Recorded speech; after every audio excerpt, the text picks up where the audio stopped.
හවුල් ව්‍යාපාරයක් කියන්නේ පුද්ගල සංස්ථාවක් නැත්නම් පුද්ගලයෙක් කෙනෙක්ට වැඩි ප්‍රමාණයක් ඒක ආශි වෙලා පටන් ගන්න ව්‍යාපාරයක් තමයි හවුල් ව්‍යාපාරයක්. ඒකට අපි නිර්වචන දැනගෙන ඉන්න ඕනේ ආරම්භයට යනකොට.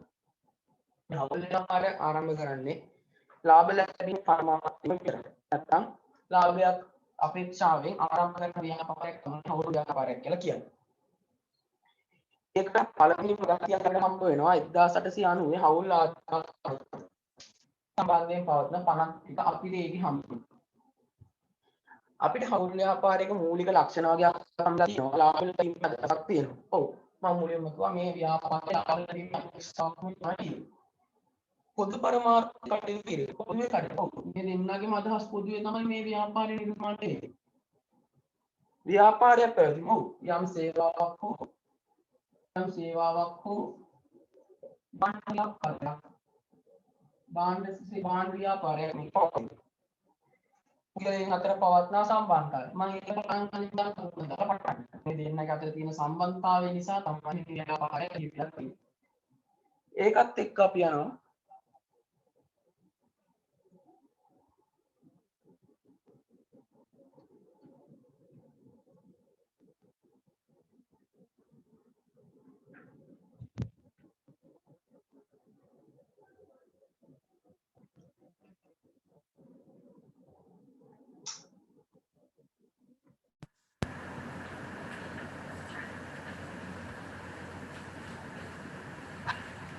අතරම chat box එක දැක්කේ නැහැ මොකද chat box එක වැහිලා තිබුණේ PDF එකටත් එක්ක මගේ mic එකේ ප්‍රශ්නයක් තියෙනවද කියලා මට චෙක් කරගන්න.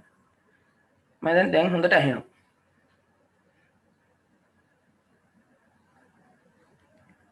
දැන් ගැටලුවක් තියෙනවද නැද්ද කියලා චුට්ටක් chat box එකට දැන් හරි නේද? හරි. මම දැන් mic එක මොකක් හරි අවුලක් තිබිලා තියෙනවා. හරි. මම කිව්වට ඒක ආපහු කියන්න. අපිට හම්බ වෙනවා ව්‍යාපාර වර්ග කීපයක්. තනි පුද්ගල ව්‍යාපාර, හවුල් ව්‍යාපාර, සමාගම්. අපිට 12 වසරේ හම් වෙනවා තනි පුද්ගල ව්‍යාපාර ගණන් ටිකක් හදන්න. හැබැයි පාඩම් ගොඩක් ලේසි. මම මේ පාඩම් සාකච්ඡා කරන්න ගත්තේ නැත්තේ ගොඩක් අයගේ ඉල්ලීමක් තිබුණා. කීප දෙනෙක්ගේ හින්දාමයි ඒ කීප දෙනාට අනිවාර්යෙන් සම්බන්ධ වෙලා ඉන්න පන්තියේ හවුල් ව්‍යාපාරයක් කතා කරන්න කියලා. ඒකත් එක්ක අපි ඊළඟට කතා කරනවා සමාගම්, බැංකු සැසඳුම්, නිෂ්පාදන පිළිවෙල, පොදු කාර්ය විභජන පත්‍රිකා. මේවා අත්‍යවශ්‍ය පාඩම්. අද අපි කතා කරන හවුල් ව්‍යාපාර පාඩම ගත්තොත් පුද්ගලයන් දෙන්නේ නැත්නම් ඊට වැඩි ප්‍රමාණයක් එකතු වෙලා ලාභ ඉපීමේ අරමුණින් පොදු පරමාර්ථයක් වෙනුවෙන් සේවාවක් නැත්නම් ව්‍යාපාරයක් කරගෙන යන අරමුණක් පොදු අරමුණක් පෙරදැරිව කරගෙන තමයි හවුල් ව්‍යාපාරය පටන් ගන්න. ඇයි එහෙම කිව්වේ කියලා අහුවොත් මේ දෙන්නත් එක්ක එකතු වෙලා තමයි මේ ව්‍යාපාරය කරගෙන යන්නේ.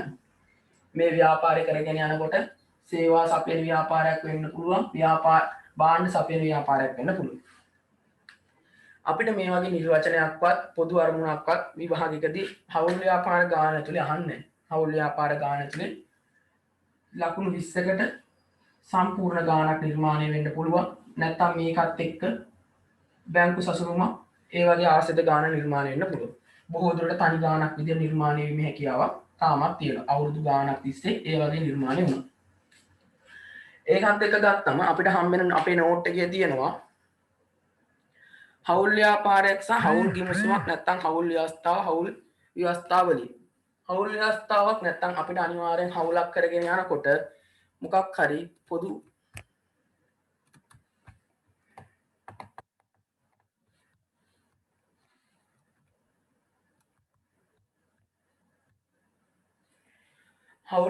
අපිට හවුලක් කරගෙන යනකොට ව්‍යවස්ථාවක් නැත්නම් ව්‍යවස්ථාවලියක් අනිවාර්යෙන් තියෙන්න ඕනේ. ඒක ඇතුළත් වෙන කරුණු මොනවද? හවුල් කරුවන් පිළිබඳ විස්තර. ඔව්. හවුල් කවුරු කවුද? එයාලා කරන්නේ මොනවද? ඒ වගේ සාමාන්‍ය තොරතුරු ටිකක් ඇතුළත් වෙනවා. ව්‍යාපාරයේ පරමාර්ථය ලාභ ඉපයීම, ලාභය සමාජ සුබ සාධන කරන හවුල් ව්‍යාපාර අඩුයි. හවුල් ව්‍යාපාරේ නම සහ ලිපිනය මොකක් හරි ව්‍යාපාරයට නමක් තියෙන්න ඕනේ. උදාහරණයක් විදිහට හවුල් කරුවන්ගේ සම්පූර්ණ නමින් හැර වෙනත් නමකින් පවත්වාගෙන යන්න ඕනේ. ඒකට මොකක් හරි නමක් දාලා තියෙනවා ව්‍යාපාරේ. හවුල් කරුවන්ගේ ප්‍රාග්ධනය යෙදවීම. ඔව් හවුල් කරුවෝ කීයට කී අනුපාතයද නැත්නම් මොකද්ද ඒ ප්‍රාග්ධනය A B ව්‍යාපාරේ ඉන්නවනම් B ව්‍යාපාරයට A ලක්ෂයක් දෙව්වා B 50000ක් ව්‍යාපාරයට දෙව්වා එතකොට මේ දෙන්න යදෝ ප්‍රාග්ධනය කොච්චරද කියලා තියෙන්න ඕනේ ලාභය බෙදා ගන්න පදනම පළවෙනි පදනමක් විදිහට ගන්න පුළුවන් ප්‍රාග්ධනය මත පදනමක් විදිහට වෙන් කරලා ගන්න පුළුවන් නැත්නම් යම් අනුපාතයක් Tamanට නියම කරගන්න පුළුවන් 2ට 1 නැත්නම් 3ට 2 මොකක් හරි අනුපාතයක් Tamanට නියෝජනය කරගන්න නැත්නම් Tamanට සාකච්ඡා කරලා දාගන්න පුළුවන්.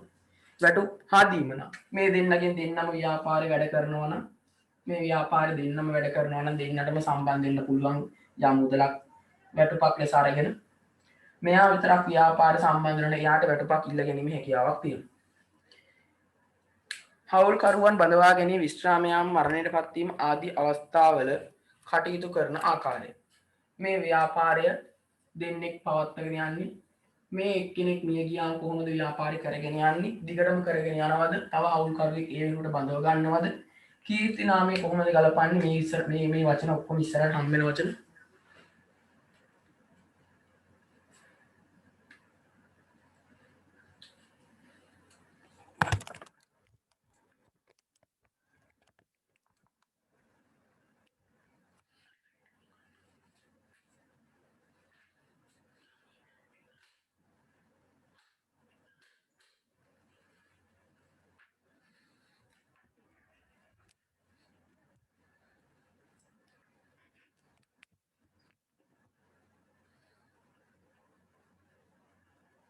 දැන් ටිකක් පේනවා ඇති කියලා මම හිතනවා බෝඩ් එක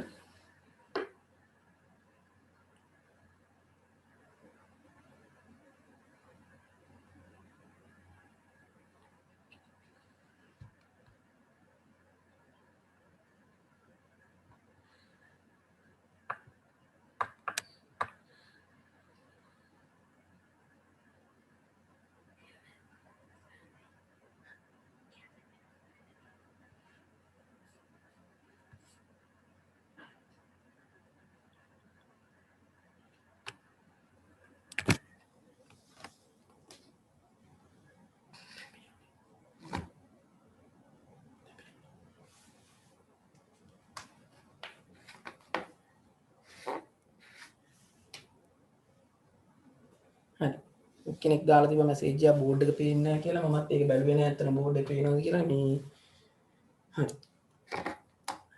එතකොට අපි කතා කරගෙන හිටියේ මේ ව්‍යවස්ථාවලිය ගැන හවුල් ව්‍යාපාරයක් විසුරුවා හැරීම හා වගකීම් නිරාකරණය කිරීම මේ ව්‍යාපාර ඔක්කොම වගකීම් සහිත ව්‍යාපාර නැත්නම් මේ ව්‍යාපාර සමාගම් නෙමෙයි මේවා තනි පුද්ගල ව්‍යාපාර නැත්නම් හවුල් ව්‍යාපාර දෙකේම මේ ව්‍යාපාරයේ තියෙන සියලුම වගකීම් වලට හවුල්කරුවෝ බැඳිලා ඉන්නවා නැත්නම් තනි පුද්ගල ව්‍යාපාරයක් නම් පුද්ගලයෝ බැඳිලා ඉන්නවා. ව්‍යාපාරයේ යම් දවසක මුන්නත් වීමක් නැත්නම් යම් ව්‍යාපාරයේ වැසී යාමක් සිදු වුණොත් ඒ වෙනුවෙන් තිබුණු අය හවුල්කරුවෝ ගෙවන්න එකතු වෙලා ඉන්නවා. සීමා සහිත නැත්නම් සීමා රහිත වගකීම් තියෙන හවුල් ව්‍යාපාර තමයි අපේ රටේ තියෙන්නේ. එහෙම බැලුවම හවුල් ව්‍යාපාරවලට අදාළ නීතිමය විධිවිධාන තියෙනවා. මේ 24 වෙනි වගන්තිය කියන්නේ මේ වගන්තිය අපිට එන්නේ 1890 මම මෙතන ලිව්වොත් පේන්නේ 1890 24 වෙනි වගන්තිය මේ වගන්තිය අපිට අවශ්‍ය වෙන්නේ අර කලින් කිව්ව විදිහට ලාභ බෙදා ගැනීමක් හෝ ප්‍රාග්ධනය ගැන කිසිදු සාකච්ඡාවක් නැති අවස්ථාවක ඒ කියමුවොත් අපිට හදාගන්න බැරි නම් යම් සාකච්ඡාවක් නැත්නම් යම් ව්‍යවස්ථාවලියක් ඒ ව්‍යවස්ථාවලිය හදාගන්න බැරි මොහොතක තමයි මේ 24 වෙනි වගන්තිය ක්‍රියාත්මක වෙන්නේ. ඇයි එහෙම කියන්නේ කියලා අහුවොත් අපිට මේ පාඩම මෙතන අපිට ව්‍යවස්ථාවලියේ අපිට හිතනවා අපිට මේ ප්‍රාග්ධනය බෙදා ගන්න විදිය තේරෙන්නේ නැත්තම් මේවා ලාභ දාපු විදිය අපිට තේරෙන්නේ නැහැ. ඒකට උදව්වක් විදියට 1890 24 වෙනි වගන්තිය තමයි මේකට උපකාරී වෙන්නේ. ඒකේ අපිට කියනවා හවුල්කරුවන් අතර ලාභය සමානව බෙදාගත යුතුයි. මෙයා ලක්ෂයක් දැම්මත් මෙයා 50000ක් දැම්මත් එන්නේ රුපියල් ලක්ෂයක ලාභයක් නම් මේ දෙන්න සමානව බෙදා ගන්න ඕනේ. ඒක තමයි මේ පනත තියෙන පළවෙනි වගන්තිය. දෙවෙනි එක ප්‍රාග්ධනයට පොලියක් හිමි වෙන්නේ නැහැ.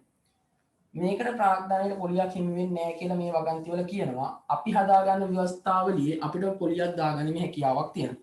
ඒකයි මම කලින්ම කිව්වේ ව්‍යවස්ථාවලියක් අපිට නැත්තම් විතරක් මේ වගන්ති වලට අපිට යන්න පුළුවන්. ව්‍යවස්ථාවලියක් අපි හදාගෙන තියෙනවා නම් මේ වගන්ති වලින් අපිට ගන්න කිසිම දෙයක් නැහැ. හවුල්කරුවන් ව්‍යාපාරයේ සේවය කෙරුම වෙනුවෙන් වේතනයක් ගන්න බෑ.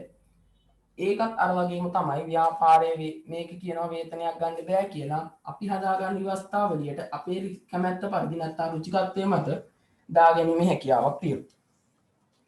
ගිවිසුම්ගත් ප්‍රාග්ධනයට අමතරව සපයා ඇති ණයවලට 100%ක පොලියක් හිමි වේ.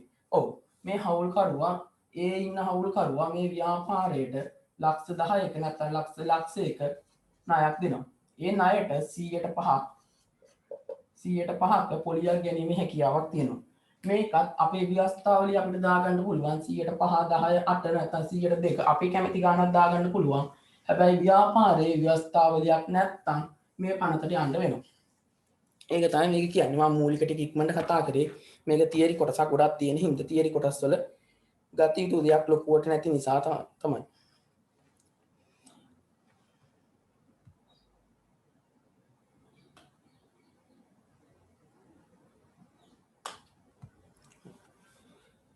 එක්දාසටසි අනුවේ හවුල් ව්‍යාපාර ආඥා පනතේ 42 වෙන වගන්තිය විධිවිධාන.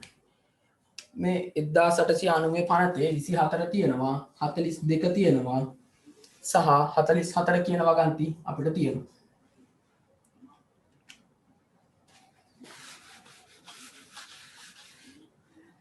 මේ වගන්ති තුනම මේ හවුල් ව්‍යාපාර කියන එකට අදාළ වගන්ති.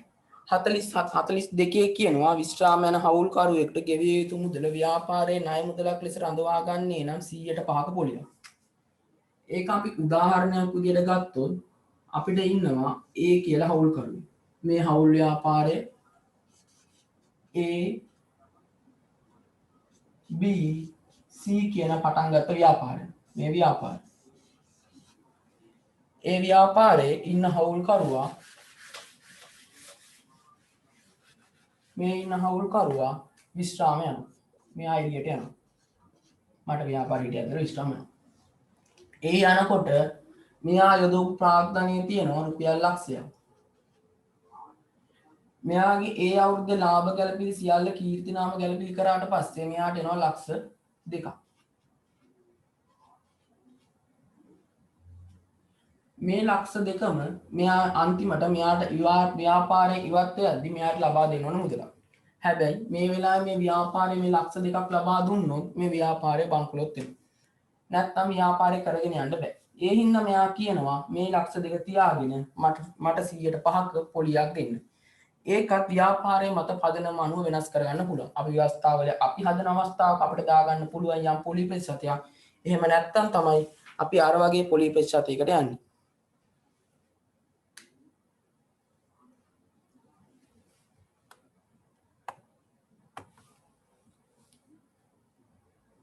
ස්ක්‍රීන් එක වචන නම් ගොඩක් ලියලා නැහැ. මම කියන දේම තමයි මේකේ ලියන්නේ.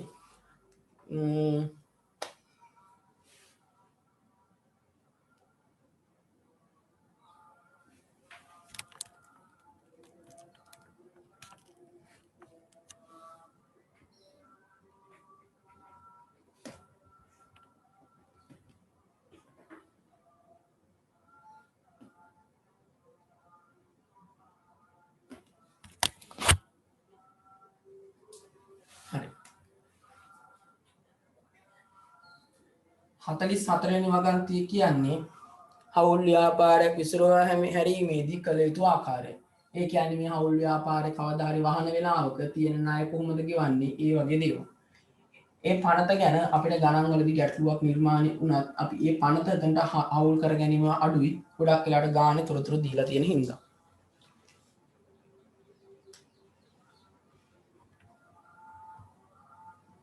හරි විනාඩි 10කින් විනාඩි 10කින් මීටින් එක කට් වෙන්න ඉඩ තියෙනවා. කට් වෙයි. කට් වුණොත් ආපහු ජොයින් වෙන්න පුළුවන්. ජොයින් වෙන්න ඕන. හරි. 2007 අංක 7 දරන සමාගම් පනත.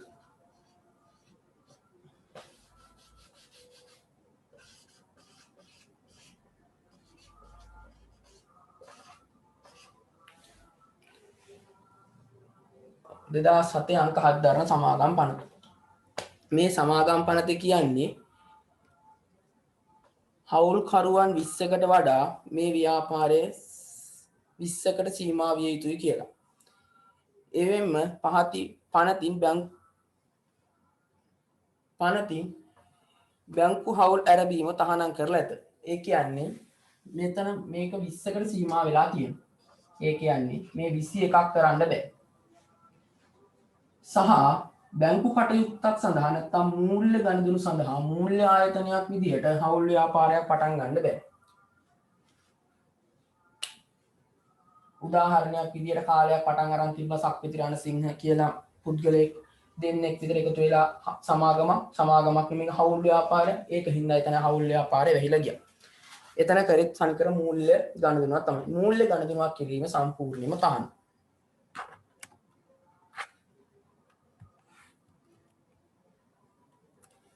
1840 වංචා වැළැක්වීමේ ආඥා පනත. රුපියල් 1000කට වඩා වැඩි නම් ප්‍රාග්ධනයක් සෑම හවුල් ව්‍යාපාරයකටම ලිඛිත ගිවිසුමක් දෙන්න ඕනේ.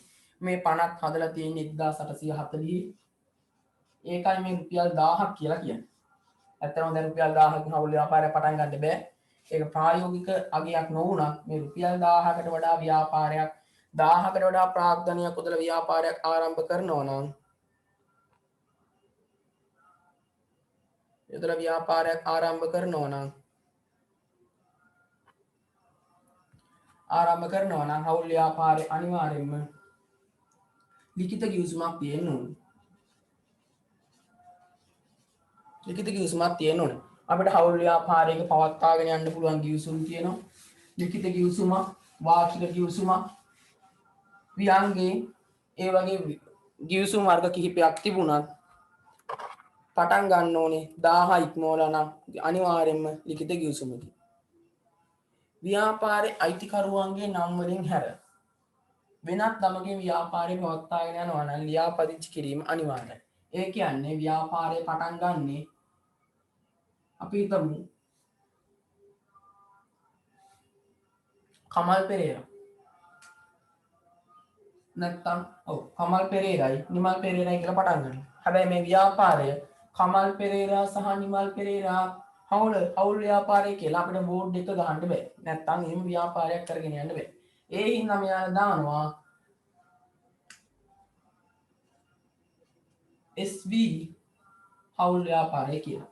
එතකොට මේ කියන වගන්තියට අපිට එකඟ වෙන්න බෑ.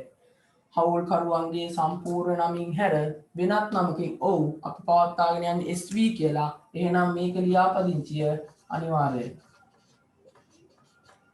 හැබැයි පවත්වාගෙන යනවා කමල් පෙරේරා, නිමල් පෙරේරා කියලා නම් ලියාපදිංචියක් අනිවාර්ය වෙන්නේ නැහැ. මම අර කලින් කිව්වාගේ හවුලක් ඇති විය හැකි ආකාර තියෙනවා. කට වචනේ ව්‍යංගයෙන් ලිඛිතව මේ ටික කියව ගන්න පුළුවන්.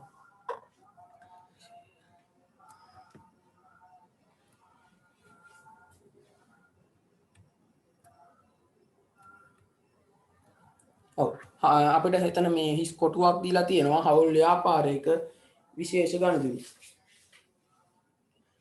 හවුල් ව්‍යාපාරයක විශේෂ ගනුදෙනු කිහිප තුනක් තියෙනවා. අපි ඒ තුන පොඩ්ඩක් ලියාගමු.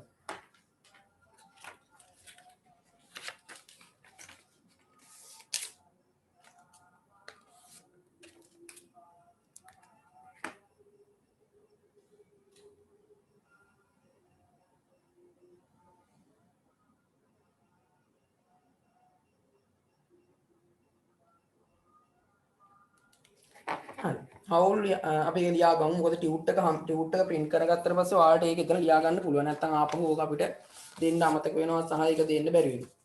මම ඒක ගුරුවත් පොතෙන් අරගෙන පොඩ්ඩක් ලියාගත්තා. මොකද ඒක හරියටම දෙන්න ඕන දෙයක් හින්දා.